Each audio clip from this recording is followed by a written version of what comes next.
Hey folks, tonight we're going to count down the 5 text messages that's okay to send to your ex. I'm Jim Miller, helping you find and keep the love of your life and write a better love story.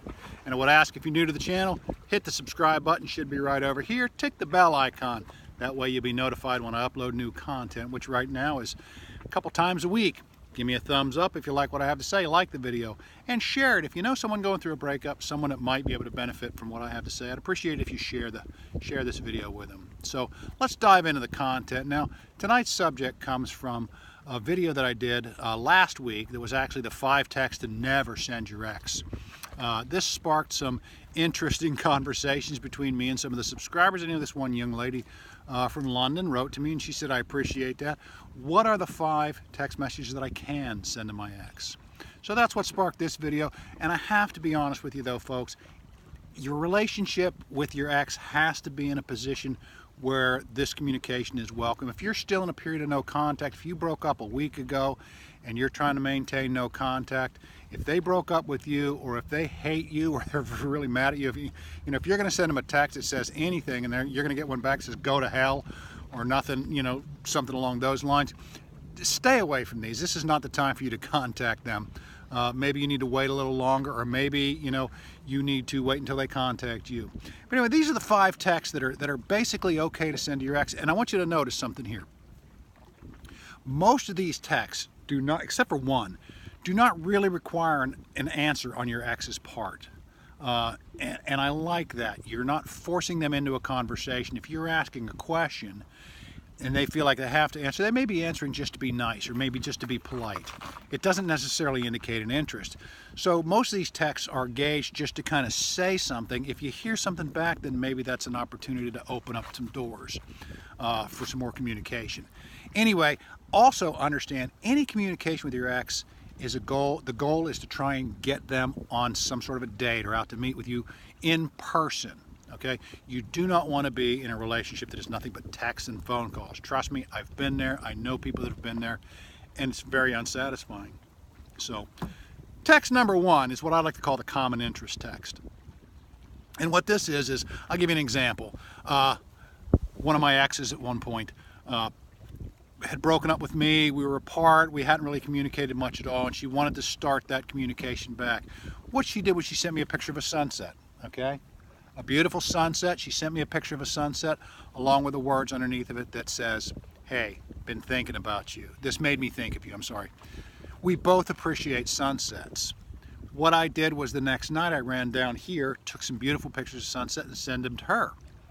It kind of started the conversation going back and forth.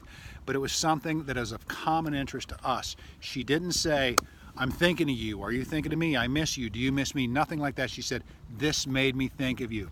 Didn't require a response. Didn't require a response on my part. Text number 2 is what I like to call the inside joke. Similar to text number 1, but it's more of something that only you two would understand. Something that it doesn't need to be a joke, but something that the two of you would understand. And here's a prime example. This same woman, we were not talking once before, and she loves these Pillsbury, these cookies that you buy in the freezer section. You put them on the pan and you throw them in the oven for 15 minutes. You get them in the refrigerated section. Anyway, the red velvet cookies, they come out like once a year around Valentine's Day, I think.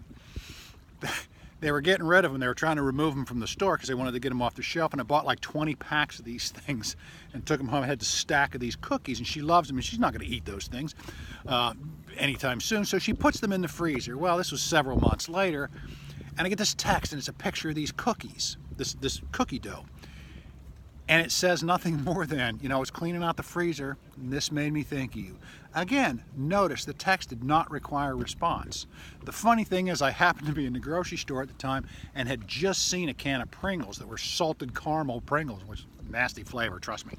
I love salted caramel, and she loves salted caramel. It's kind of an inside joke. And I sent her a picture of that almost, within 15, 20 minutes. Again, it started a conversation. So it's safe. Text number 3 that's safe to send your ex is the special event text. Holiday, birthdays especially. I was broken up with this one girl over her birthday, and I sent her a text. It just said, hey, happy birthday. I hope it's your best one ever. Hope you're doing well. Boom. No response required. Nothing. Just letting her know.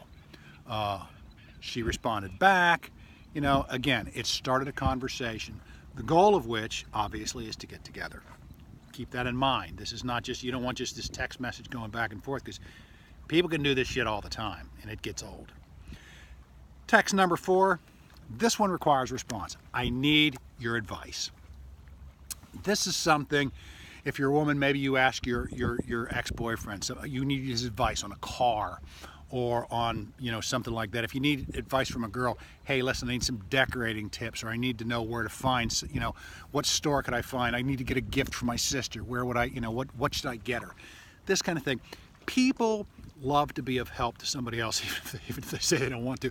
They love to be of help to somebody else. They love to, it makes them feel superior in some way or another. If she calls me up and says, hey, you know, can you check my oil? You know, when's my oil supposed to be changed, or something like that, or my car's making a noise or something like that, or if I call her up and go, golly, you know, you need a woman's touch in the house. These kinds of things allow people to be of service. This does require a response, and I'll give you a prime example of this one too. Was I got a text from a girl one time, and I have an accounting background. And she said, listen, you've helped me with my taxes in the past. She said, I did my taxes last night, but I'm just kind of afraid to submit them. Would you mind logging in and taking a look? So what did I do? She gave me her username and password. I logged onto her tax site, looked at it. Everything looked fine. I said, hey, it looks great. You can go ahead and file it. I mean, not much to it, but she asked my advice. That does require a response. And text number 5, text number 5 that's okay to send your is what I like to call the acknowledgement text. The acknowledgement text is nothing more than you heard something good about them, you saw something, you know, somewhere along the line, be it Facebook, Instagram, whatever, in social media, or somebody told you something about them. They got a new job, they got a new car, they got a promotion at work, you know, anything like that, you know, they got a good health diagnosis, whatever. The acknowledgement text, again, does not require a response. Hey, heard you got a new job, congratulations, very happy for you. Hope you're doing well. Hope you're doing well is my great ending for most of these texts. It does not require a response. Now, you've done this. You're sending one of these texts. Your relationship is in such a place where you can get away with it. They respond to these texts. This is an opening. Now, don't just jump right in there and send them 15 texts. You know, y'all know what I'm. Well, maybe you don't know what I'm talking about. I know what I'm talking about. Don't blow up their phone. Play it casual. Play it cool. Throw them a text back out there and go, oh yes, you know. Appreciate it. Whatever. Keep it cool. Don't just immediately respond. So anyway, folks, the 5 texts that are okay to send to your ex. Number 1, common interest. Number 2, the inside joke. Number 3, the special event. 4, I need your advice. And 5 is the acknowledge a good job or a good deed or a good thing happening in their life. Anyway, folks, that's it for tonight. Check the description down below. I do have some free ebooks that I give away down there and a couple of other links. In addition to that, if there's something you want me to talk about, leave it in the comments below. This video tonight was done as a result of an email that I got from one of my subscribers. If there's something you want me to talk about, because you know I repeat myself a lot, something you want me to talk about, please let me know. Put it in the comments down below. Also in the description is my private email address. If you've got a question you don't want in the public comments section, throw me an email. Try to get to all emails and comments within 24 hours. Anyway, folks, that's it. Jim Miller, helping you find and keep the love of your life and write a better love story. Thank you very much. Good night.